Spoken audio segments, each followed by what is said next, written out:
Hello အားလုံးပဲမင်္ဂလာပါရှင် DTF Fashion Design မှာကြိုဆိုပါရစေဒီနေ့မှာတော့ကျွန်မနွေရာသီနဲ့အရန်လိုက်ဖက်တဲ့ခေါင်းလှလှလေးချုပ်ပြပေးသွားမှာပဲဖြစ်ပါတယ်ရှင်နှစ်ခွဲသမီးအရွယ်ဝလေးပေါ့နော်ချုပ်မှာကတော့ဝဝကိကလေးလေးအတွက်ပဲဖြစ်ပါတယ်ဒါဆိုပတန်လေးအရင်စဆွဲမယ်ပေါ့နော်အရင်ဆုံးကိုလိုချင်တဲ့အရှည်လေးကိုမှတ်ပေးပါမယ်ကျွန်မကတော့ဒူးပုံးလေးယူထားပြီးရပေါ့နော်အောက်မှာလည်းလှိုင်းလေးနဲ့အတွင်လေးထည့်မှာဖြစ်တဲ့အတွက်16လက်မပဲကျွန်မကပေါ့နော်အရှည်16လက်မပဲယူထားပေးပါတယ်အရှိ16လက်မှယူထားပြီးရပေါ့နော်ပြီးတော့လို့ရှိရင်ကြတော့ခေါင်းဝင်ကအတွင်လေးပါတယ်ပေါ့နော်ခေါင်းဝင်အတွင်စာလေးပါတဲ့အတွက်ပတ်တန်မှာပဲတစ်ခါတည်းအတွင်စာလေးတစ်ခါတည်းထုတ်ခဲ့မယ်ပေါ့နော်အပေါ်3လက်မှအောက်3လက်မှအတွင်စာလေးထုတ်ခဲ့ပေးပါမယ်တွန်းစာလေးတစ်ခါလေးပေါ့နော်ပတ်တန်မှာပဲတစ်ခါလေးထုတ်ခဲ့ပေးပါတယ်ပြီးသွားလို့ရှိရင်တွန်းစာ3လက်မှလေးထုတ်ပြီးသွားမှာပေါ့နော်ကိုယ်တည်းလေးအရင်စာဆွဲပါမယ်ပခုံးမြင်းကိုပခုံးအတွက်ကို4လက်မှခွဲယူထားပေးပါတယ်ပခုံးအတွက်ကို4လက်မှခွဲယူထားပေးပါတယ်ပြီးသွားလို့ရှိရင်ဂျိုင်းမြင်းပေါ့နော်ဂျိုင်းမြင်းအတွက်ကိုကြတော့လေ4လက်မှခွဲယူထားပေးပါတယ်ဂျိုင်းမြင်းကိုလည်း4လက်မှခွဲယူထားပေးပါတယ်4လက်မှခွဲကိုတဝက်ဝက်ပေးပါမယ်တဝက်ဝက်တော့4လက်မှခွဲကိုတဝက်ဝက်တော့2လက်မှနဲ့မှ2စိတ်ပေါ့နော်2လက်မှ2စိတ်ကရင်ကျင်မြင်းဖြစ်သွားပါပြီရင်ကျင်မြင်းလေးစပြီးတော့မှတ်လိုက်တယ်ပေါ့နော်ပြီးသွားလို့ရှိရင်4လက်မှခွဲအမှတ်နေရာမှာရင်မြင်းလေးစမှတ်ပေးပါမယ်ရင်မြင်း9လက်မှမှတ်ထားပြီးရပေါ့နော်ရင်မြင်း9လက်မှပါအောက်ကိုလည်း9လက်မှမှတ်တယ်ပေါ့နော်အဲ့တော့ရင်မြင်း9လက်မှလေးနဲ့ဆက်ပေးပါမယ်ပြီးသွားရင်တော့ခေါင်းဝင်ကိုကားလေးလိုချင်တာဖြစ်တဲ့အတွက်ခေါင်းဝင်ကားစာလေးကို2လက်မှထုတ်ပေးခဲ့ပါမယ်အဲ့ဒီ2လက်မှအမှတ်လေးနဲ့ရင်မြင်း9လက်မှအမှတ်လေးနဲ့ဆက်ပေးပါမယ်ပြီးသွားလို့ရှိရင်တော့ခေါင်းဝင်ရဲ့အောက်အကျယ်မြင်းလေးကိုတိုင်းပေးပါမယ်ကျွန်မ12လက်မှရှိရပေါ့နော်12လက်မှကိုတဝက်ဝက်ပေးပါမယ်6လက်မှပေါ့နော်တဝက်ဝက်လိုက်တော့6လက်မှအဲ့ဒီမြင်းလေးကိုအောက်ကို6စိတ်ဆင်းပေးပါမယ်အဲ့ဒီအမှတ်လေးကနေပေါ့နော်6စိတ်ဆင်းပေးပါမယ်အဲ့6စိတ်ရဲ့အမှတ်ကိုပြန်ပြီးတော့တဝက်ဝက်တယ်ပေါ့နော်အဲ့အမှတ်ကနေပြီးတော့တဝက်ဝက်တော့6လက်မှကိုတဝက်ဝက်တော့3လက်မှပေါ့နော်3လက်မှကနေပြီးတော့2လက်မှအောက်ကိုဆင်းပေးပြီးတော့ကိုဟာကိုပြပြလေးပေါ့နော်ကိုစိတ်ကြိုက်လေး6စိတ်အမှတ်လေးနဲ့ပေါ့နော်တွားပြီးတော့ဆက်ပေးပါတယ်ပြီးတော့လို့ရှင်ဟိုဘက်ကိုလည်းပေါ့နော်ဟိုဘက်6လက်မှကိုလည်း3လက်မှအမှတ်မှတ်ပေးပြီးတော့သူ့ကိုじゃ1လက်မှခွဲပဲဆင်းထားပေးရပေါ့နော်1လက်မှခွဲဆင်းပြီးတော့6စိတ်အမှတ်လေးနဲ့အလိုက်တင်လေးပြပြလေးဆက်ပေးလိုက်ပါတယ်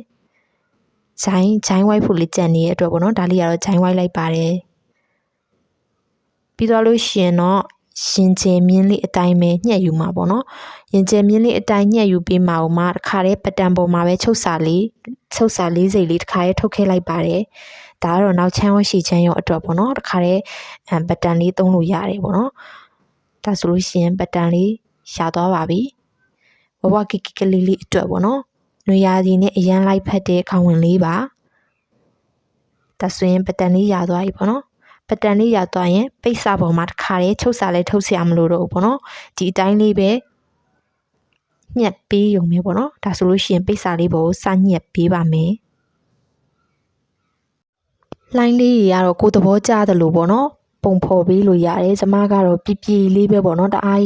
လှိုင်းအကြီးလည်းမဟုတ်ဘဲနဲ့ပေါ့နော်ပြပြလေးပဲကျမယူထားပေးပါတယ်ပတံပေါ်မှာတစ်ခါလေးချုပ်စာလေးထုတ်ပြီးသားဆိုတော့အစပေါ်မှာတစ်ခါလေးတင်ပြီးတော့ညှက်ရုံပဲပေါ့နော်အလုံးမရှုပ်တော့ဘူးပေါ့နော်ဒါမှမဟုတ်ဆိုလို့ရှိရင်ပိတ်စာပေါ်မှာတွန့်စာတွေဘာတွေထုတ်နေရဆိုအဆင်မပြေဘူးပေါ့နော်ချုပ်စာတွေထုတ်နေရဆိုအဆင်မပြေဘူးအဲ့တော့ပတံပေါ်မှာပဲတစ်ခါရဲကျမတွန့်စာရောချုပ်စာရောပေါ့နော်ထည့်ပြီးတော့ဆွဲခဲ့ပေးပြီးသားဆိုတော့တစ်ခါရဲပိတ်စာပေါ်မှာညှက်လိုက်ရုံပါပဲနောက်ချမ်းရောရှည်ချမ်းရောတူတူပဲဆိုတော့ပေါ့နော်တစ်ခါရဲထက်ညှက်လိုက်ပါတယ်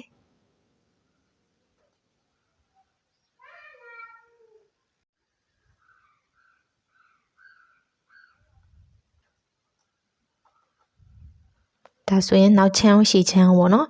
တခါလေးရသွားပြီပေါ့နော်နောက်ချမ်းရှည်ချမ်းကိုညှက်လိုက်ပါတယ်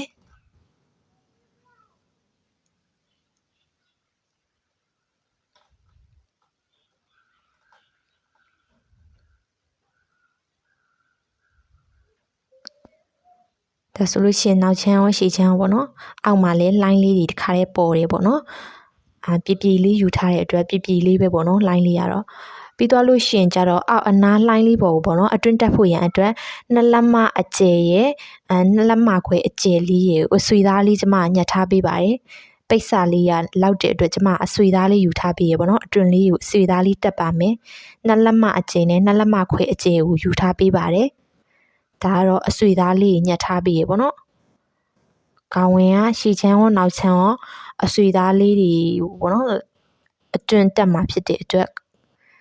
နည်းနည်းလေးပေါ့နော်အဆွေသားလေးများများညှက်ထားပေးပါတယ်ဒါလေးရောနှစ်လက်မအကျယ်နှစ်လက်မခွဲအကျယ်နဲ့ပေါ့နော်အဆွေသားလေးညှက်ပြီးသွားပါပြီပြီးသွားလို့ရှိရင်ကျိုးတက်ဖို့ရန်အတွက်တစ်လက်မအကျယ်ကို22လက်မအရှည်ယူထားပေးရပေါ့နော်ကျိုးတက်ဖို့ရန်အတွက်တစ်လက်မအကျယ်ကို22လက်မအရှည်ယူထားပေးပါတယ်ဒါဆိုလို့ရှိရင်တော့စပြီးတော့ချုပ်တော့မယ်ပေါ့နော်ဒါလေးရောရှည်ချမ်းလေးပေါ့နော်ဒါရှည်ချမ်းနောက်ချမ်းမရှိဘူးဖြစ်တဲ့အတွက်ဘေးချမ်းယူချုပ်ပေါ့နော်ရတယ်ကျမကပခုံးအတွက်က4လက်မခွဲပေါ့နော်တွန့်စာ3လက်မထုတ်ထားဖြစ်တဲ့အတွက်ဖြန့်လိုက်လို့ရှိရင်6လက်မအကျန်ပေါ့နော်6လက်မအကျန်အတွင်းမှာမယ်ကျမခြေချဲလေးဆွဲပြီးတော့တွန့်မယ်ပေါ့နော်တွန့်စာတော့ကျမတို့ကခောက်ညက်ထားဆိုတော့ပေါ့နော်ဖြန့်လိုက်လို့ရှိရင်တွန့်စာ6လက်မရှိမှာပေါ့နော်ကိုယ်တဲ့အတွက်ကိုကျမက4လက်မခွဲယူထားပေးရဆိုတော့ကိုယ်တဲ့အတွက်က6လက်မအကျန်ကျမတွန့်ချမှာပေါ့နော်ချုံမဲ့ကလေးရကြတော့ဝဝကိကိလေးဖြစ်တဲ့အတွက်6လက်မအကျန်ကျမတွန့်မှာပေါ့နော်ပိန်လို့ရှိရင်တော့8လက်မအကျန်9လက်မအကျန်ကိုစိတ်ကြိုက်တွန့်ချပေါ့နော်ဒါကိုချုံမဲ့ကလေးပေါ်မူတည်ရပေါ့နော်ကျမကချုံမဲ့ကလေးလေးရရင်ပြင်လေးနည်းနည်းကျယ်တယ်ဝဝကိကိလေးဖြစ်တဲ့အတွက်ပေါ့နော်6လက်မအကျန်တွန့်မှာပေါ့နော်ဒါဆိုလို့ရှိရင်6လက်မအကျန်တွန့်ပြီးသွားပြီပေါ့နော်တခြားလေးကိုကအတွင်းလေးကိုညီညီလေးတွန့်ပြီးရောပေါ့နော်6လက်မအကျန်လေးပေတံလေးနဲ့ကိုကတိုင်းပြီးရောနော်6လက်မအကျန်လေးတွန့်လိုက်ပါတယ်တွန့်ပြီးသွားလို့ရှိရင်ကျမအပြားကိုလေးကိုမှဖြစ်တဲ့အတွက်ကြောင့်မလို့မလားဘက်ကနေအလားဘက်ကိုပြန်ကွတ်ချမှာပေါ့နော်ဒါဆိုလို့ရှိရင်မလားဘက်ကနေ2လက်မအကျယ်အဆွေသားလေးကိုပေါ့နော်ခောက်ပြီးတော့ကွတ်ချပေးပါမယ်ရှင်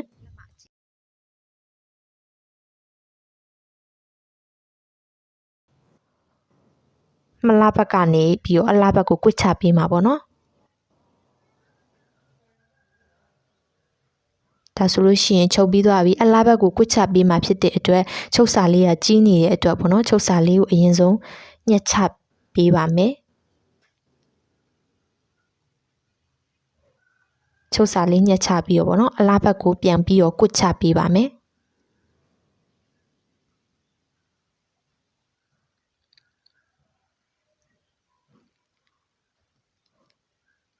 ဒါကတော့ကိုချုံမဲ့ကလေးကပိန်လို့ရှိရင်ကြာတွန့်စာကိုများများလေးတွန့်ပေးလို့ရရပေါ့နော်ဒါဆိုလို့ရှိရင်အလားဘက်ကိုလှန်ချပြီးတော့ချုပ်ပြီးသွားပြီတစ်ဖက်ကိုလည်းချုပ်ပြီးသွားပြီဆိုတော့နောက်တစ်ဖက်ကိုလည်းဒီလိုမျိုးချုပ်ခဲ့ပေးမယ်ပေါ့နော်ဒါဆိုရင်နောက်တစ်ဖက်ကိုချုပ်ပြီးသွားရင်နှစ်ဖက်လုံးချုပ်ပြီးသွားရဲ့အနေထားပေါ့နော်နှစ်ဖက်လုံးချုပ်ပြီးသွားလို့ရှိရင်အောက်အနားလေးတွေအတွင်းတက်ဖို့ရန်အတွက်စောနာညက်ရှေ့မှာညက်ခဲ့တယ်ပေါ့နော်တွင်းအကျဲ2လက်မခွဲလေးကိုပေါ့နော်အောက်အနားလေးတွေကိုခောက်ထားပေးပါမယ်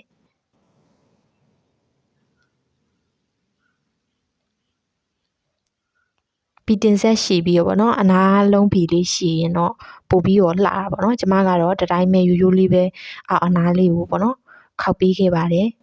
ပြီးသွားလို့ရှင်ဒါ2လက်မခွဲအကျယ်ဆိုတော့2လက်မခွဲအကျယ်ကိုအောက်ကထားပြီးတော့2လက်မအကျယ်ကိုအပေါ်ကထားပြီးတော့ညီညီလေးပေါ့နော်တွန်းလာပေးခဲ့ပါမယ်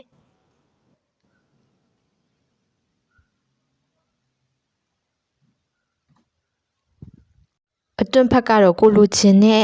အကျယ်ပေါ့နော်ညှက်ထားပေးခဲ့လို့ရတယ်ကျမကကြတော့တအားအကြီးမကြိုက်ဘူးပေါ့ဖြစ်တဲ့အတွက်ကြောင့်မလို့အတွင်းလေးကို2လက်မခွဲအကျယ်လေးပဲညှက်ထားပေးရပါတော့ဒါဆိုလို့ရှိရင်လိုင်းလေးပေါ်မှာအတွင်းလေးစပြီးတော့တက်ပါတော့မယ်ရှင်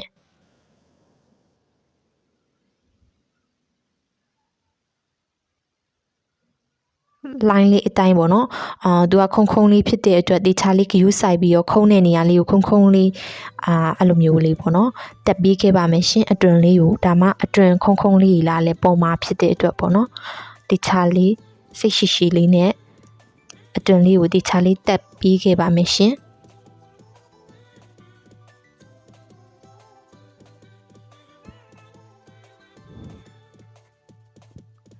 ဒါဆိုရင်ပြီးသွားပြီပေါ့နော်ဒါဆိုရင်ချုပ်စာလေးကိုဓာတ်ဆက်လိုက်ပြီးမယ်ပေါ့နော်ဒါဆိုရင်ဓာတ်ဆက်လိုက်ပြီးသွားပါပြီဓာတ်ဆက်လိုက်ပြီးတော့အလားဘက်ကိုတစ်ချောင်းဖိပြီးတော့ချုပ်ပေးပါမယ်ရှင်ချုပ်စာလေးကိုပေါ့နော်ဖိပြီးတော့အလားတစ်ချောင်းနင်းပေးပါမယ်ရှင်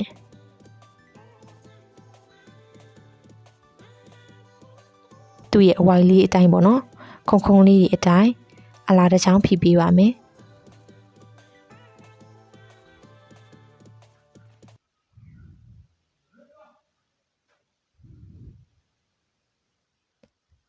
ဒါဆိုရင်တော့အရန်လာတဲ့အတွင်လေးတက်ပြီးသွားပြီပေါ့နော်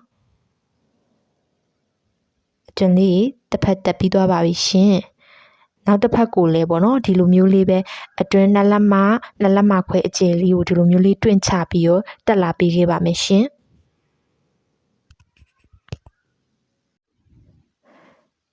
ဒါဆိုလို့ရှိရင်နောက်တစ်ဖက်ကိုလည်းတက်လာပေးမယ်ပေါ့နော်ဒီလိုမျိုးအတွင်လေးပေါ့နော်နှစ်လက်မခွဲအကျယ်လေးပေါ့နော်အတွင်လေးတက်လာပေးပါမယ်ဒါလေးကတော့နှစ်ဖက်လုံးတက်ပြီးသွားရဲ့အနေထားပေါ့နော်နောက်တစ်ဖက်တက်တာကိုတော့ကျွန်မမရိုက်တော့ဘူးပေါ့နော်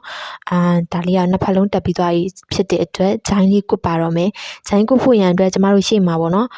တစ်လက်မအကျယ်ကို22လက်မအရှိညှက်ထားပေးရဲ့အဆွေသားလေးပေါ့နော်အဆွေသားကျိုးလေးကို9လက်မအကျန်လေးကိုခြံထားပြီးတော့ကျိုးလေးကိုခောက်ပြီးတော့ချုပ်လာပေးမယ်ပေါ့နော်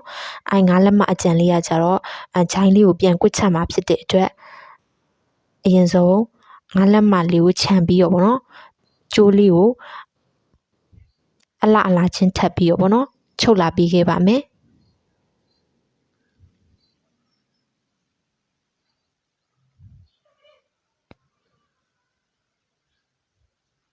ချုပ်ပြီးသွားလို့ရှိရင်ကျိုးလေးကိုပြန်လန်းချပေးမယ်ပေါ့နော်ကျိုးလေးကိုအလားဘက်ကိုပြန်လန်းချပေးပါမယ်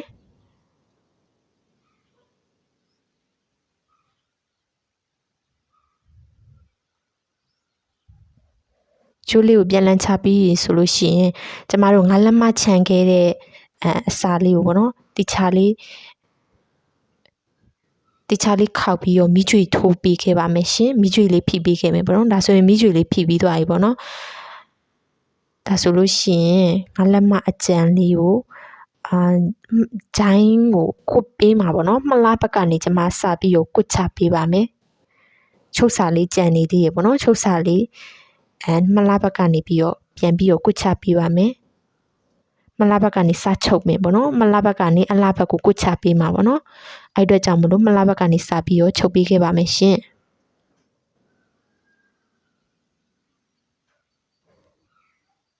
မလားဘက်ကနေချုပ်ပြီးသွားလို့ရှိရင်ချုပ်စာလေးကြီးနေတဲ့အတွက်ပေါ့နော်ချုပ်စာလေးကိုညှက်ချပေးပါမယ်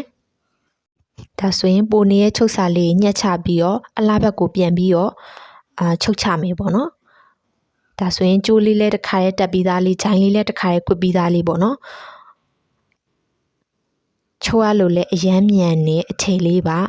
ဝတ်လိုက်လို့ရှင်လေပေါ့နော်ကလေးလေးအတွက်ပေါ့နော်ချစ်စရာကောင်းတဲ့ခေါင်းဝင်လေးပါ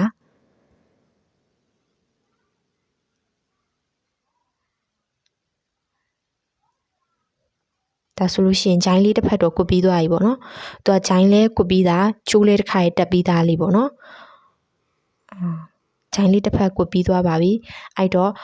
နောက်ထပ်ဂျိုင်းလေးလည်းပေါ့နော်ဒီလိုမျိုး22လက်မအရှိတစ်လက်မအကျယ်လေးကိုဒီလိုမျိုးလေးပဲပေါ့နော်ချုပ်ပေးခဲ့ပါမယ်ရှင်ဒီမျိုးလေးချုပ်ပေးခဲ့မယ်ပေါ့နော်ဒါဆိုလို့ရှိရင်ကျွန်မချုပ်ပြီးသွားပြီပေါ့နော်ဂျိုင်းလေးအကုန်လုံးကွတ်ပြီးသွားပါပြီကျိုးလေးတက်ပြီးသွားပြီပေါ့နော်ကျိုးလေးတွေရဲ့အဖျားမှာမလာဘူးဖြစ်နေတဲ့အတွက်နှင်းစီဘူးလေးတက်မယ်ပေါ့နော်ကျိုးလေးရဲ့အဖျားလေးကိုအဲ့တော့နှင်းစီဘူးတက်ဖို့ရန်အတွက်3လက်မပတ်လည်လေးညှက်ထားပေးခဲ့ပါတယ်3လက်မပတ်လည်လေးကိုမလာဘက်ကနေ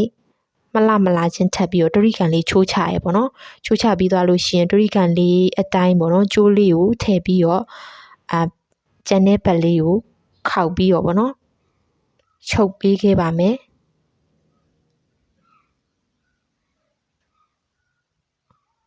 ချုပ်ပြီးသွားလို့ရှိရင် ချုပ်စာလေးကိုကြီးနေတဲ့အတွက်ညှက်ချပြီးတော့ပြန်လန်ချလိုက်မယ်ပေါ့နော်ဒါဆိုလို့ရှိရင်အရန်ချစ်စရာကောင်းတဲ့နှင်းစီဘူးလေးပေါ့နော်ရသွားပြီအဲ့တော့နောက်ထပ်ဒီလည်းဒီလိုမျိုးပေါ့နော်ချုပ်ပေးခဲ့ပါမယ်နောက်3နှင်းစီပွင့်3ပွင့်ပေါ့နှင်းစီ3ဖူကိုလည်းအဲ့လိုမျိုးပေါ့နော်ကျိုးလေးထည့်ပြီးတော့ချုပ်ပေးခဲ့ပါမယ်ဒရီကန်လေးချိုးချပေါ့နော်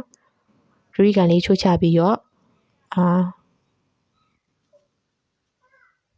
ညှက်ချပေးမယ်ပေါ့နော်ချုပ်စာလေးကိုညှက်ချပေးပါမယ်ဒါဆိုရင်ကျိုးလေးတွေအဖျားမှာနှင်းစီဖူးလေးနဲ့ပေါ့နော်ကလေးလေးတွေအတွက်အရန်ချစ်စရာကောင်းပါတယ်အဲ့တော့တက်ပြီးသွားပြီပေါ့နော်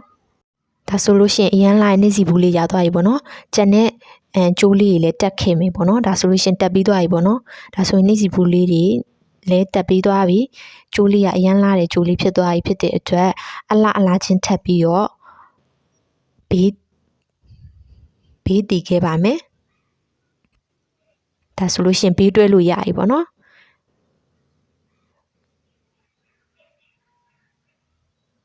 ဒါဆိုလို့ရှိရင်ဘေးလေးတွဲခဲ့ပါပြီ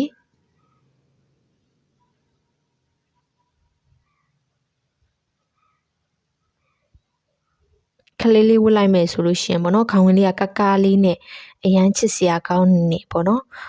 နွေရာသီနဲ့အရန်လိုက်ဖတ်တာဖြစ်တဲ့ ready ချုပ်နီးလေးကိုတင်ပေးလိုက်တာပေါ့နော်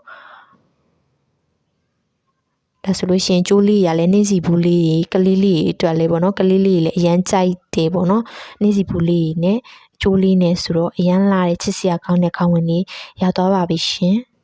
အောက်ကလည်းအတွင်လေးနဲ့ပေါ့နော်ကလေးလေးဝတ်လိုက်လို့ရှိရင်ဝါကိတ်ကလေးလေးဆိုပို့ပြီးချစ်စရာကောင်းတယ်ပေါ့နော်